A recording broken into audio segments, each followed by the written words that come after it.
notre invité, notre premier invité, oui, Daniel Pelka. Daniel, bon, rebonjour. Coucou à tous. Alors, tu es né au Cambodge. Oui, je suis né au Cambodge en 1971. Et d'une maman cambodgienne et d'un papa français. À 5 ans, tu arrives en France, et en région parisienne. C'est bien ça, ouais, voilà. Et ben, on est arrivé du Cambodge suite au génocide qu'il y a eu à la guerre. Mon père, en étant militaire de carrière, on a eu la chance d'être rapatrié en France. Et le hasard a fait à Paris, mon père, en discutant avec une personne, a trouvé une maison en location dans le sud, à Sanary-sur-Mer. Quelle chance. Oui, j'aurais pu terminer ailleurs. Oui. Il y a pire comme endroit. Hein. Ah, oui. En Bretagne, rien. Laisse la Bretagne tranquille. Hein. Parce que Chadzi, il est né à Brest, donc du coup, c'est pour ça une petite pique. Bon, on n'est pas là pour parler de moi.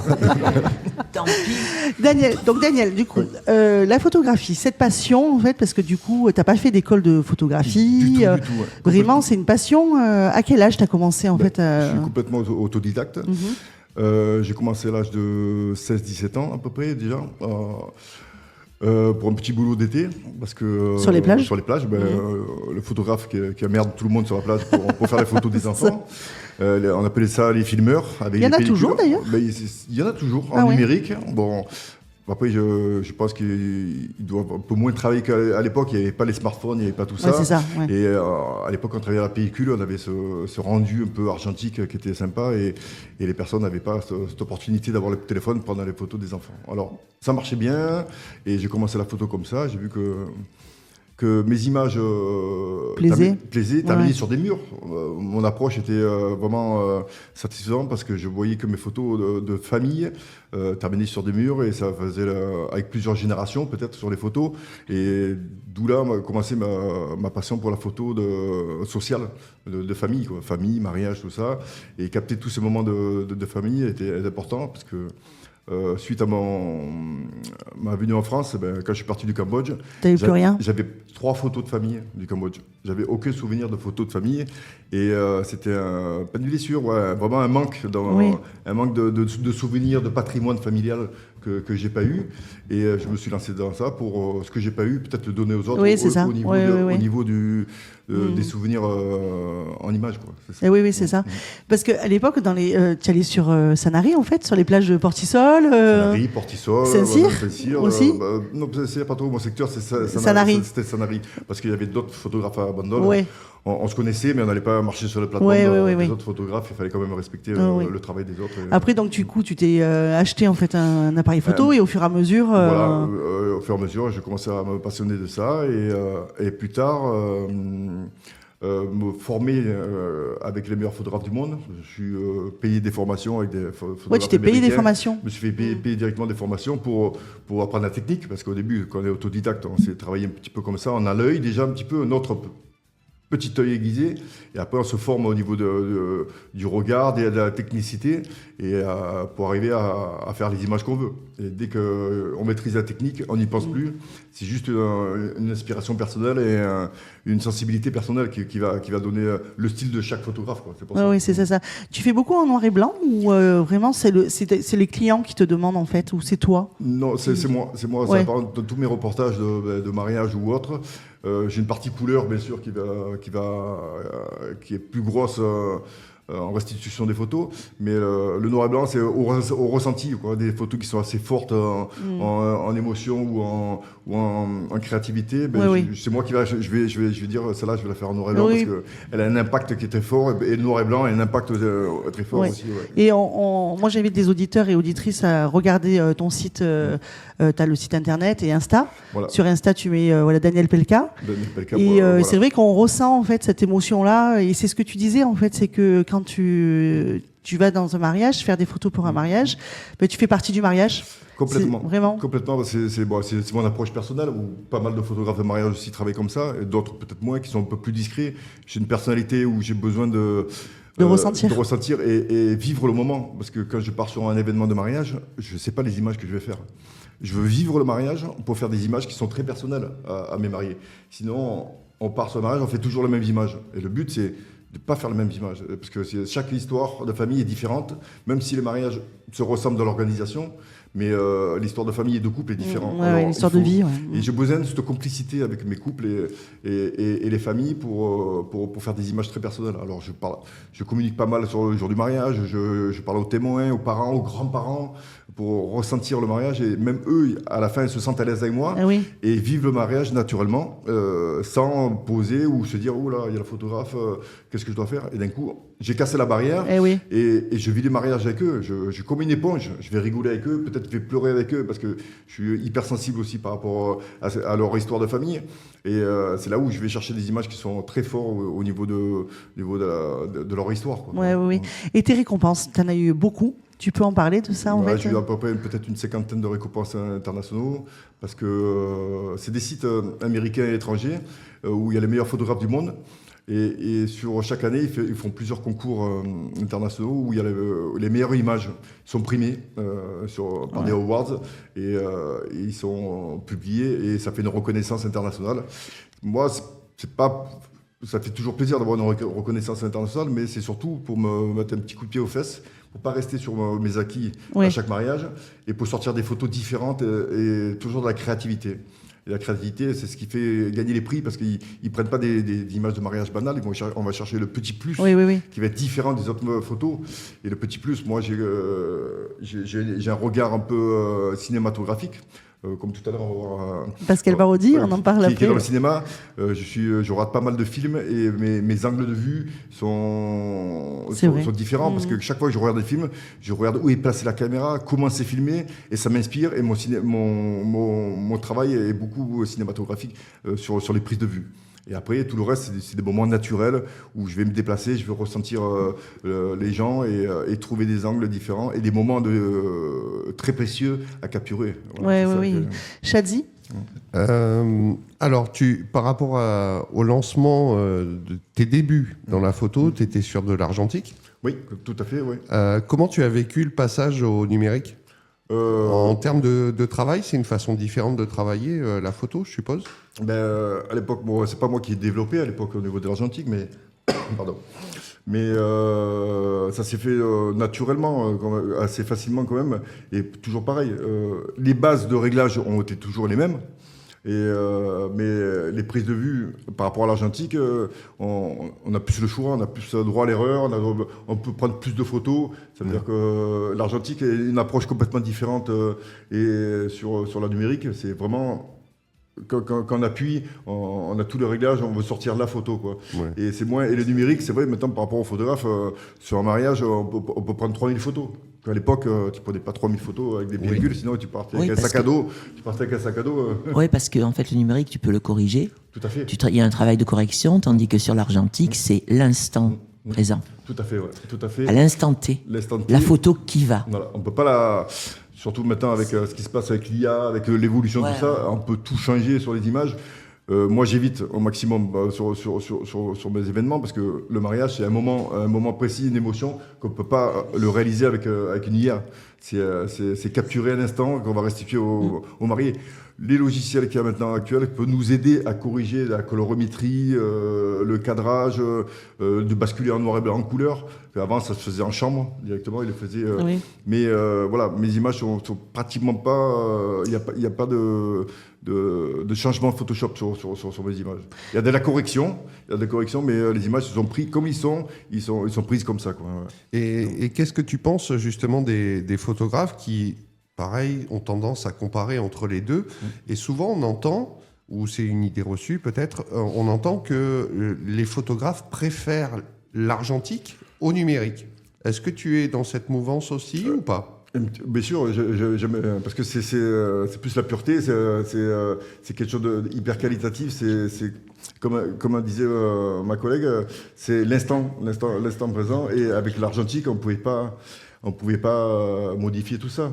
Et c'est une approche complètement différente, quoi. Vraiment de prendre la photo avec les bons réglages, le bon moment, que le numérique, pas qu'on mitraille, mais beaucoup de personnes cherchent à mitrailler sans chercher le cadrage, à s'appliquer à prendre la photo. Chaque fois que j'aime prendre une photo, j'ai déjà l'image en tête avant de prendre la photo, mon cadrage, ma distance que je vais prendre, mon réglage, et j'appuie. Bien sûr, peut-être je vais en prendre un petit peu plus que l'argentique, mais l'argentique avait une approche comme ça, où la photo était plus soignée, plus préparée, quoi. Oui, c'est clair.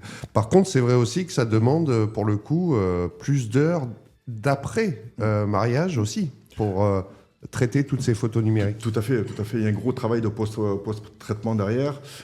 Comme je dis, sur un mariage, on peut faire 2000 photos, 3000 photos. Peut-être il y en a qui en font 4, 5, 6000 même de photos. Il y a un gros travail de tri de toutes les photos et de traitement de photo par photo pour restituer tout un reportage complet. Ouais. Oui.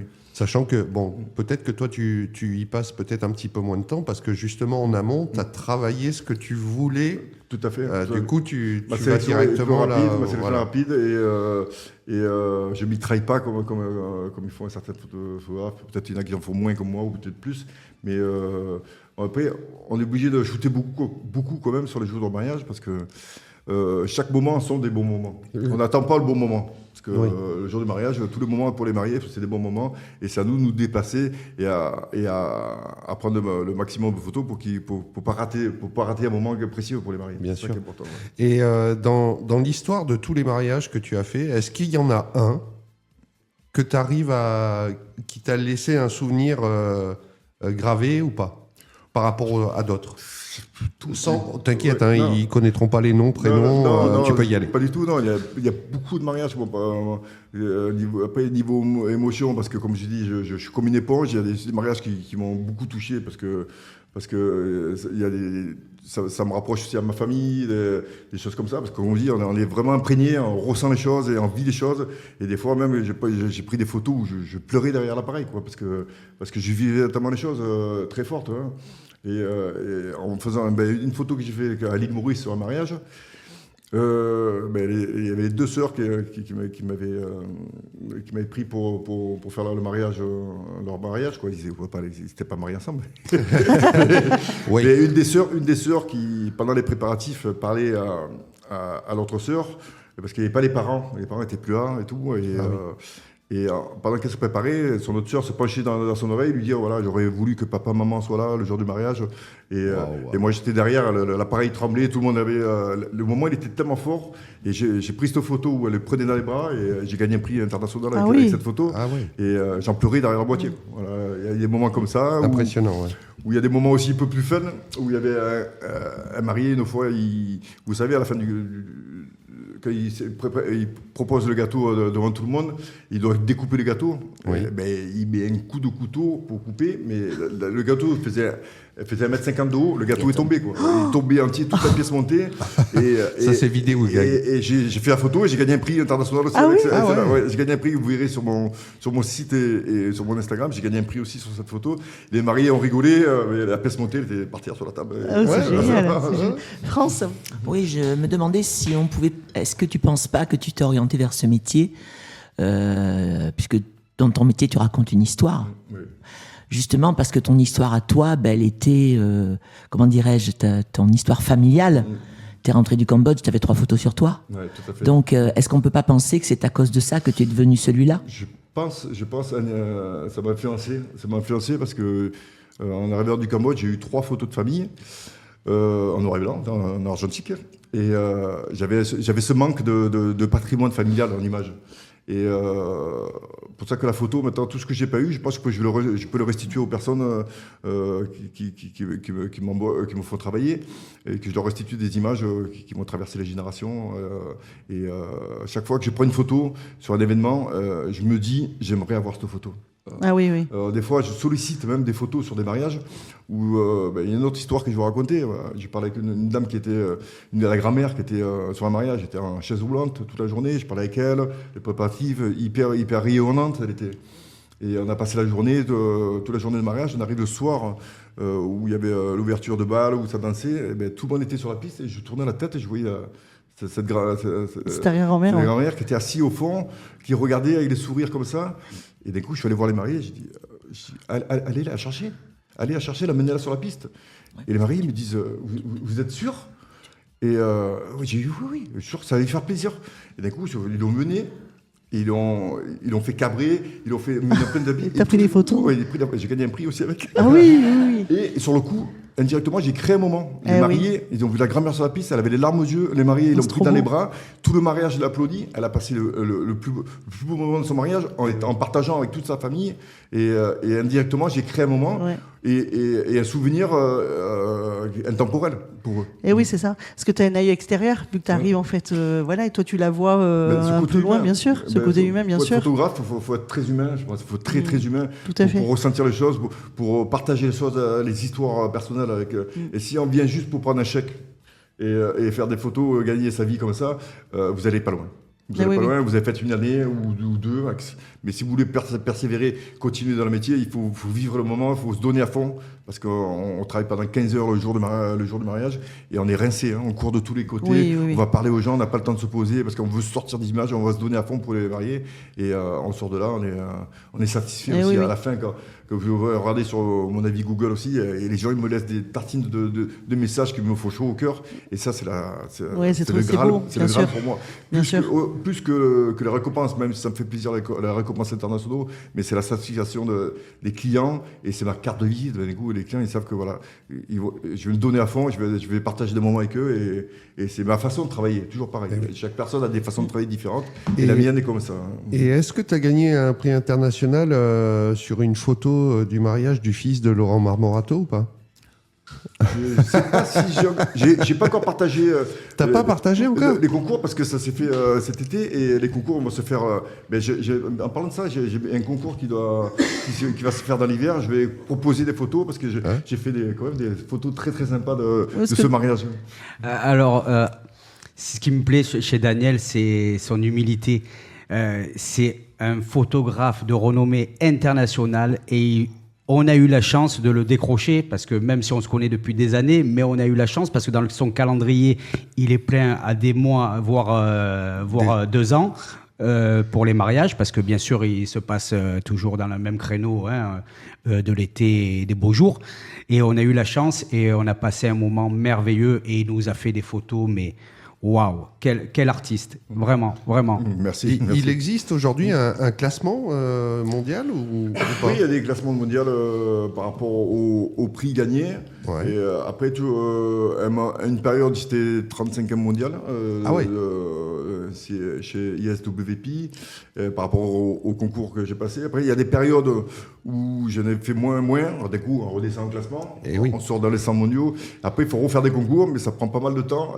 Et au début, j'ai fait pas mal de concours aussi pour m'affirmer dans mon travail, tout ça. Maintenant, j'en fais un peu, mais c'est pas trop ma cible parce que Et puis aujourd'hui, tu as une clientèle qui fait que le bouche à oreille fonctionne et voilà, c'est une remise en cause personnelle plus que pour les prix. Tout à fait, parce que les prix, sur les mariages, on va aller chercher des images très fortes sur les prix. Après, il y a beaucoup de confrères qui sont trop concentrés sur les prix et d'un coup, on perd aussi du côté humain. Le jour du mariage, penser aux clients à faire des images pour eux aussi. Parce que le but, on est payé pour faire leurs images. Et si, c'est vrai qu'on pense à nous-mêmes aussi à faire des images très personnelles pour gagner les concours, mais on y pense dans les coins de la tête. Si on a l'occasion d'en faire une de photo concours, on l'a fait, mais ça vient tout seul des fois. On la prépare pas cette photo. Elle va venir tout seul, mais il faut se concentrer plus à être investi dans le mariage pour nos clients, quoi. Ça, c'est important. En tout cas, Daniel, tu fais pas. On va finir l'interview. Tu fais pas que les mariages. Tu fais aussi des photos de famille, tu fais des photos d'entreprise. Voilà, donc ça aussi, il faut le dire parce que c'est vrai que tu fais pas que les mariages. Pas que les mariages, voilà. Regardez, il y a les fêtes qui arrivent bientôt. Je fais tout ce qui est reportage famille, génération, couple aussi, aux futurs mariés, et tout ce qui touche la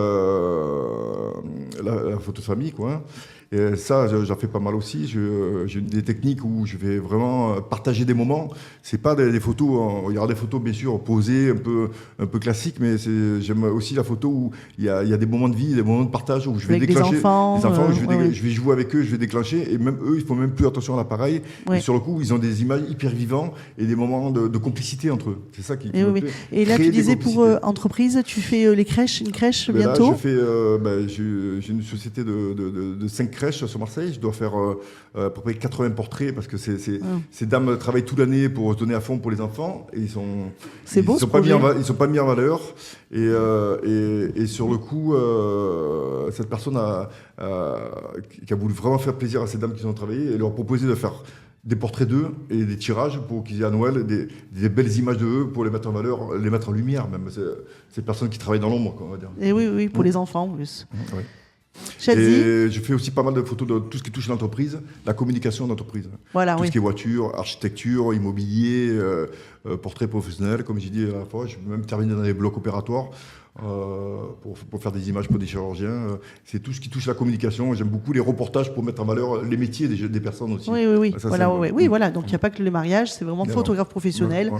Pour vraiment... Eh bien, écoute, Daniel, merci. Merci de nous avoir transmis cette passion de la photo. Bien entendu, je vous invite tous à aller voir le site internet et l'Insta. C'est un grand monsieur de la photo qu'on a reçu ce matin. Donc, merci de nous avoir fait ce plaisir. C'est moi qui vous remercie. Et puis, on va voir, tu pourras nous dire, mais que à Sandrine et moi, tu nous diras ce que tu penses du rendu photo du reportage de Laurent. Savoir si on s'est trompé ou pas. Je vous ferai un retour, mais je ne doute pas, parce qu'il a pas mal de créativité aussi. Allez, on va continuer en musique. Dans l'esprit mariage, justement, c'est un duo, c'est Kenji Girac et Andrea Bocelli. Et ça s'appelle « Je vis pour elle ».